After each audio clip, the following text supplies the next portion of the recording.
యేసుక్రీస్తు నామం పేరిట మీ అందరికీ వందనాలు తెలియపరచుకుంటున్నాం. యూట్యూబ్ ఛానల్ ద్వారా వీక్షిస్తున్నటువంటి ప్రతి ఒక్కరికి ప్రభునామములో మరొకసారి వందనాలు తెలియపరచుకుంటూ ఉన్నా. మరి ఈ యొక్క సమయంలో దేవుని వాక్యాన్ని మనం విందాం. దానికి ముందుగా మనం ప్రార్థన చేసుకుందాం. ప్రార్థనలో ఏకీపించండి. పరిశుద్ధుడు అయిన తండ్రి, నీ పరిశుద్ధమైన పాదములకు వందనములు స్తోత్రములు చెల్లిస్తూ ఉన్నాం ప్రభువా. మా మంచి దేవుడవునైనా, మా గొప్ప కాపరివి మీరే కదా తండ్రి. ఈ సమయాన్ని జ్ఞాపకం చేసుకుంటున్నాం తండ్రి. నీ వాక్యము తండ్రి చెబుతూ ఉండగా ప్రభువా, అనేక మందినైనా నీ వాక్యం వింటూ ఉండగా వారందరి హృదయాలు కూడా ఎరిగిన దేవుడు మీరే కనుక తండ్రి, ఎవరు ఏ పరిస్థితిలో ఉండారో ప్రభువా, ఆ పరిస్థితిని చక్కదిద్ది నీ వాక్యమునైనా సమాధానం ఇస్తుంది కనుక, సంతోషం ఇస్తుంది కనుక మీరు తోడుగా ఉండి నడిపించునైనా. నీ పక్షంగా నీ పాద సేవకుడిగా నీ వాక్యంనైనా నా నోట ఉంచి ప్రభువా మీరే మాట్లాడమని, మహిమా ప్రభావాలు మీరే పొందుకోమని యేసు ప్రభువు నామం పేరట ప్రార్థిస్తూ ఉన్నాము తండ్రి. ఆమెన్. మంచిదండి. మరి దేవుని వాక్యాన్ని మనం చదువుకుందాం. ఆదికాండం నుంచి మనం ప్రారంభించుకుంటూ వస్తున్నాం. మరి సమయాన్ని ఆదికాండములో 5వ అధ్యాయాన్ని మనం మొదటి వచనం చదువుకుందాం. ఆదికాండం 5వ అధ్యాయము మొదటి వచనం చదువుకుందాం. ఆదాము వంశావళి గ్రంథము ఇదే. దేవుడు ఆదామును సృజించిన దినమున దేవుని పోలికగా అతని చేసెను. ఇది ప్రారంభంలో సృష్టిని సృష్టించిన తరువాత దేవుడు ఒక స్నేహితుడు కావాలని తన పోలికిచ్చాడు, తన స్వరూపం ఇచ్చాడు, నరుని చేశాడు. అవి తర్వాత మనం చూస్తాం. ఇక్కడ చదువుబడినటువంటి లేఖన భాగాన్ని అనుసరిస్తూ ఆదాము వంశావళి ఇదే అని ప్రారంభంలో రాస్తాడు. ఇక్కడ దేవుడు ఆదామును సృజించిన దినమున అన్నాడు. ఆదామును సృజించినటువంటి దినము అది ఏ దినము అనేది ఇక్కడ ఆదికాండం మొదటి అధ్యాయములో మనం చూస్తాం. చూడండి, ఆ మాట కూడా చదువుకుందాం. ఇక్కడ ఆదాము యొక్క 6వ దినములో ఆయన సృజించినట్టుగా లేఖనాలు ఆధారం చేసుకొని ఆ వాక్యాన్ని కూడా మనం చదువుకుందాం. దానికి ముందుగా ఆదికాండంలో మొదటి అధ్యాయం నుంచి మరి 27, 28 వచనాలను చదువుకుందాం. దేవుడు తన స్వరూపమందు నరుని సృజించెను. దేవుడు స్వరూపమందు వాణ్ణి సృజించెను. స్త్రీనిగాను పురుషునిగాను వారిని సృజించెను. ఇక్కడ మానవుడు ఏ పోలికతో ఆయన సృజించబడ్డాడంటే దేవుని యొక్క పోలిక ద్వారా. అంత మాత్రం కాదు, కానీ దేవుని యొక్క స్వరూపములో మానవుని యొక్క నిర్మాణం జరిగింది. అందుకే ఇక్కడ ప్రారంభంలోనే మొదటి అధ్యాయంలోనే పరిశుద్ధాత్మ యొక్క దేవుడు అక్కడ చూసినట్టయితే 26వ వచనం మనం చదువుతుంది. ఇంకా స్పష్టంగా రాయబడింది అక్కడే.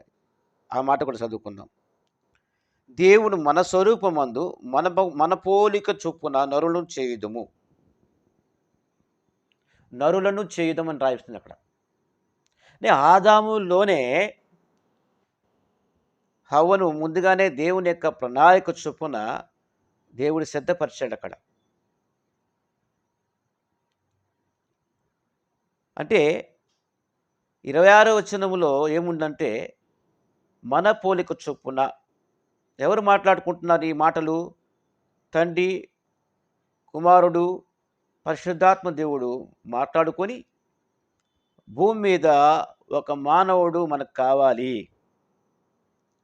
అని చెప్పి ప్రభువు పలికినటువంటి మాట ఏంటంటే, మన స్వరూపమందు మన పోలిక చొప్పున నరులను చేయుదుము అని ఇక్కడ స్పష్టంగా రాయబడింది వాక్యం.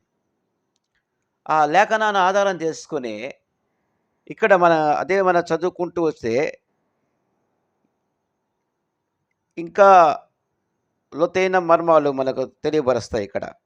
చూద్దాం మాట కూడా మనం చదువుకున్న వాక్యాన్ని 27వ వచనం చూస్తే, దేవుడు తన స్వరూపమందు నరుని సృజించెను. మనం ఎవరి స్వరూపం అంటే దేవుని యొక్క స్వరూపము. దేవుని యొక్క పోలికలో మనం నిర్మించబడ్డాము.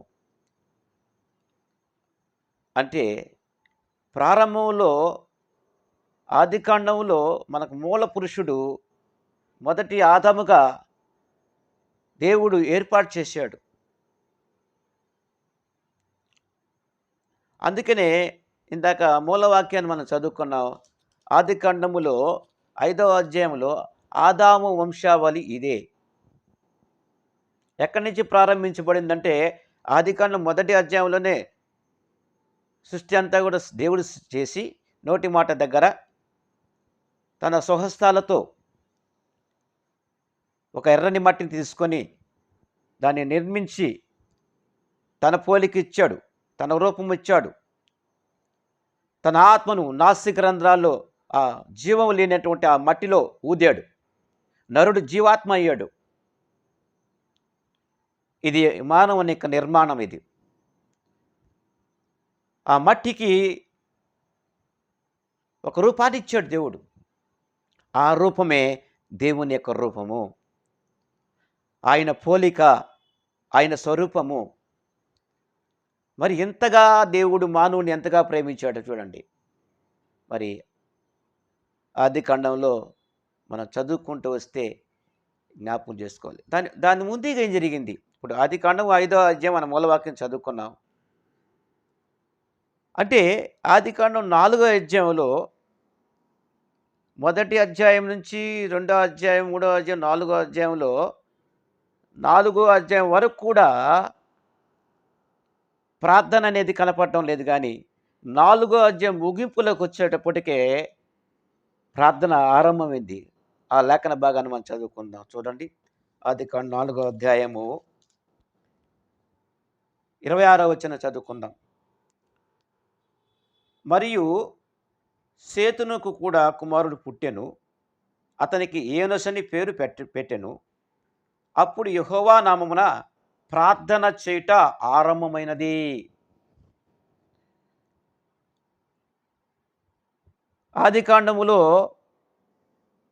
దాని ముందుగా ప్రార్థన అనే మాట కనపడదు.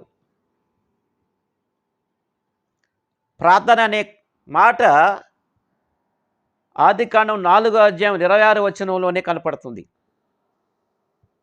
ప్రార్థన అనేటటువంటిది దేవునితో ముఖాముఖిగా మాట్లాడేది. మన ప్రార్థనకు దేవుడు జవాబిచ్చే దేవుడు. ఆయన ఏ పరిస్థితిలో అయినా ప్రార్థన జవాబిస్తాడు అంటే పరిశుద్ధాత్మ యొక్క దేవుడు బయలుపరిచిన మాట ఏంటంటే ఇక్కడ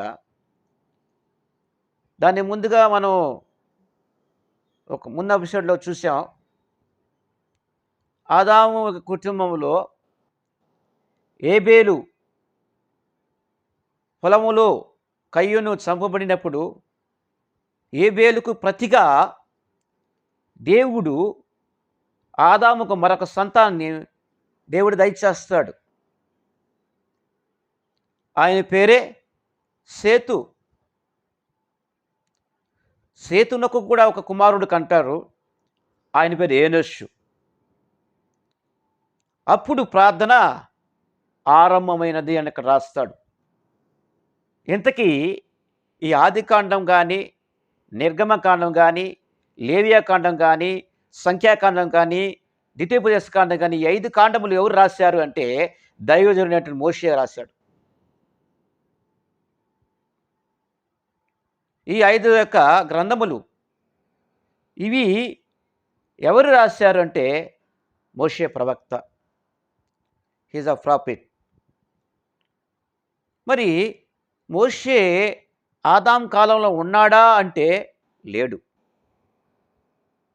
లేనప్పుడు కూడా ఆయన ఆదిలో ఉన్నటువంటి దేవుడిగా ప్రారంభించబడి ఆదియందు భూమాకాశం సృజించెను, భూమి నిరాకారంగా ఉండెను, శూన్యముగా ఉండెనని దేవుని ఆత్మన జలమైన అల్లాడుచుండెను అన్న మాటలు ఆదికాండం 1వ అధ్యాయం 1వ వచనం నుంచే ప్రారంభిస్తారు.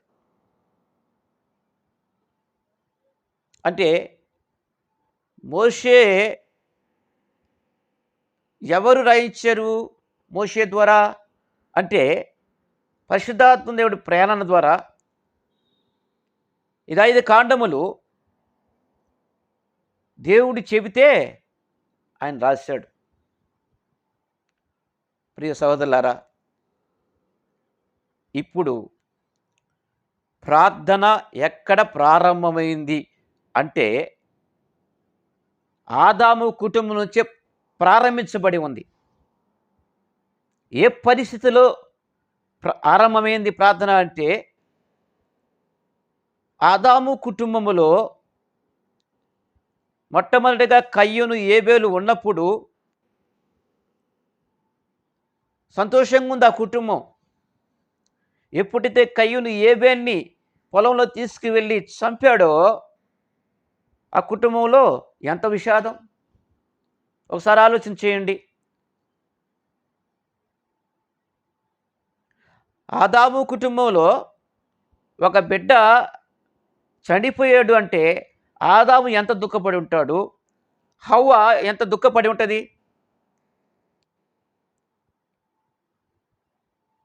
ఆ డిప్రెషన్ ఎవరు తొలగించగలరు? ప్రభువే కదా. అందుకనే ఈ ఆదికాండం 4వ అధ్యాయం 26వ వచనంలో స్పష్టంగా రాయబడిన మాట. మరొకసారి వచనం, నాకు ఇష్టమైనటువంటి వచనాన్ని నేను చదివి వినిపిస్తాను, మీరు కూడా విని ఆలకించండి, గ్రహించండి. చూడండి, ఆదికాండం 4వ అధ్యాయం 26వ వచనంలో, మరి సేతునకు కూడా కుమారుడు పుట్టెను, అతనికి ఏనోషు అని పేరు పెట్టెను. అప్పుడు యెహోవా నామమున ప్రార్థన చేయుట ఆరంభమైనది. అంటే దాని ముందుగా ప్రార్థన అనే మాట రాయపడలేదు అక్కడ. ఆదాము గర్భములో పుట్టినటువంటి బిడ్డ సేతు, సేతునకు కూడా ఒక కుమారుడు కన్నప్పుడు ఏనోషు అనే పేరు పెట్టారు. అప్పుడు ప్రార్థన ప్రారంభమైంది. ఈ మాటకు ముందుగా ఆదాముకి తన కుమారుడు, రెండో కుమారుడైనటువంటి ఏబేలు చనిపోయిన తరువాత దేవుడు మరి యొక్క కుమారుడు ఏబేలుకు ప్రతిగా సేతునిస్తే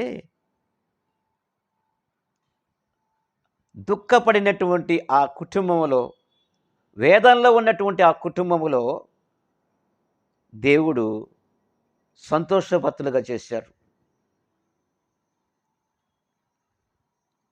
అందుకనే దావీదు భక్తుడు ఒక మాట అంటాడు. ఆ లేఖనాలను మనం చదువుకున్నాం. చూడండి, కీర్తనల గ్రంథం 27వ కీర్తన 3వ వచనంలో ఏముందంటే, కుమారులు యెహోవా అనుగ్రహించు స్వాస్యము, గర్భఫలం ఆయన ఇచ్చు బహుమానమే.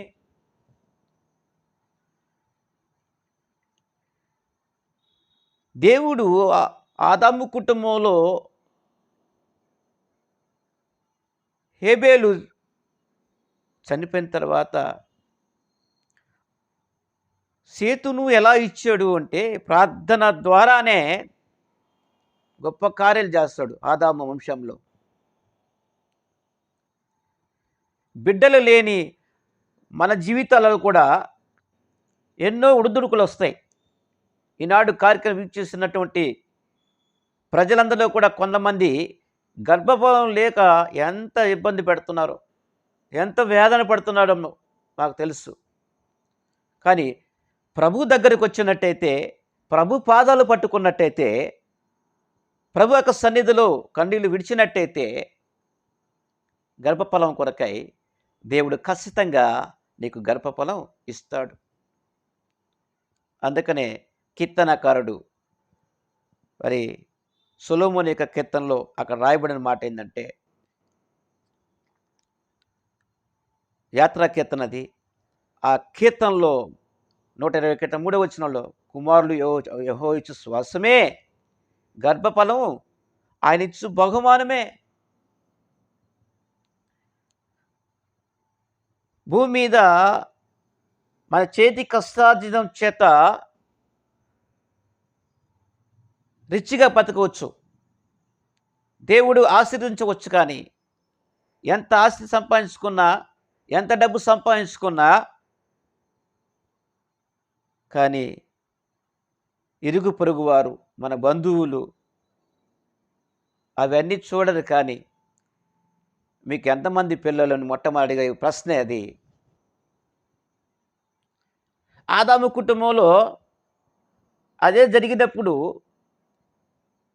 ఆ కుటుంబంలో దేవుడు ఫుల్ఫిల్ చేసి, దేవుడు మరొక సంతానం గర్భఫలం ఇచ్చి, సేతును ఇచ్చి, సేతును మరొక కుమారుడు ఏనోషుని పుట్టినప్పుడు యెహోవా నామమున ప్రార్థన ఆరంభమైనది రాస్తాడు అక్కడ పరిశుద్ధాత్మక దేవుడు మోషే ద్వారా. ప్రియ దేవుని యొక్క బిడ్డలారా,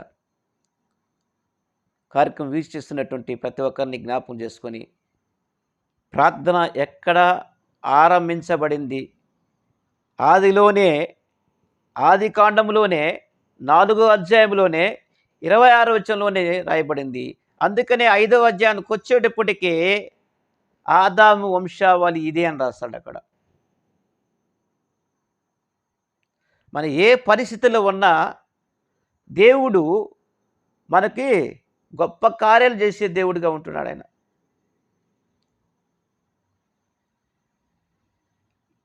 చూడండి, మరొక వచనాన్ని నేను చదువుతాను. ఆ లేఖన భాగం చూద్దాం. ఆదికాండము 5వ అధ్యాయం 6వ వచనం చదువుకుందాం.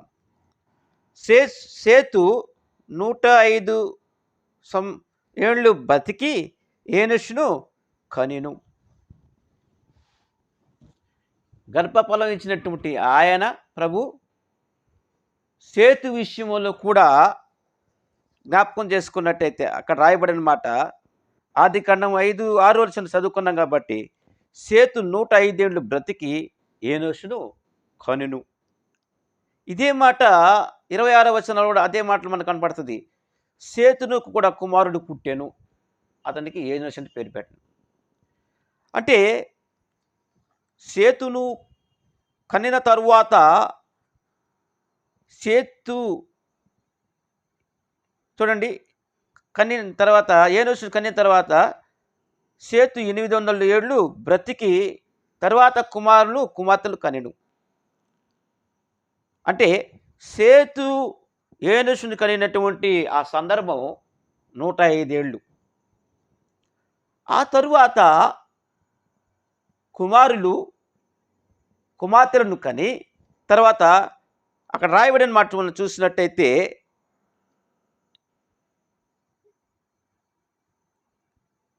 800 ఏళ్ళు బ్రతికి ఎవరిని కన్నాడు? తర్వాత కుమారులను కన్నాడు, కుమార్తెలను కన్ని తర్వాత సేతు భూమి మీద బ్రతుకుతుందని ఎన్ని సంవత్సరాలు బతికేయడం అనేది నెక్స్ట్ ఒక మన ప్రశ్నకు జవాబు అక్కడికి వస్తుందని చూద్దాం. అది ఆ మాట కూడా చదువుకుందాం. సేతు బ్రతుకు దినములన్నీ 912 ఏళ్ళు, అప్పుడు అతను మృతి పొందెను. ఎన్నేళ్ళు సేతు బ్రతికాడంటే భూమి మీద? 912 ఏళ్ళు. అక్కడ రాయబడిన మాట అదే. తన యొక్క జీవిత కాలమంతా కూడా ఎప్పుడైతే సేతు కుటుంబములో ప్రార్థన ప్రారంభించాడో, దేవుడు సేతును కూడా ఒక ఏనుషును కుమారుడుగా ప్రతిగా ప్రారంభంలోనే ప్రార్థన ద్వారా కలిగిందో, ఆ తరువాత కుమార్తెలను కని 912 ఏళ్ళు బ్రతికి భూమి మీద ప్రభు సన్నిధికి చేర్చినట్టుగా ఆయన యొక్క ముగింపు మనం చూస్తున్నాం. ప్రియ దేవుని యొక్క బిడలారా, మనము భూమి మీద ఎంతకాలము మనం బతుకుతామో మనకు తెలియదు, కానీ దేవాది దేవుడు మనపక్షంగా ఉండి ప్రార్థన విజ్ఞాపన చేస్తూ తండ్రికి మన మర ఆలకిస్తూ, మన ఆతనాదన ఆలకిస్తూ, ఆయన దుఃఖపడుతూ, అయ్యో నేను నా పోలిక ఇచ్చాను కదా, నా స్వరూపం ఇచ్చాను కదా, నా ఆత్మనిచ్చాను కదా, మరి ఈ మానవులు నా మాట వినలేదని ఎంత దుఃఖపడతాడు ఆయన. అందుకనే మనము ఎవరి వారమంటే మనము క్రీస్తు వారమై ఉన్నాము. ఒకవేళ నీవు కొత్తగా పెళ్ళి కొన్ని సంవత్సరాల తర్వాత గర్భఫలమైన దిగులు పడుతున్నావేమో. దిగులు పడొద్దండి. మన రక్షకుడైన యేసు ప్రభు మనకున్నాడు. ప్రార్థన ద్వారానే తప్ప ఏది చేయలేం మనం. ఆ గర్భఫలం దేవుడు ఖచ్చితంగా మీకు ఇస్తాడు.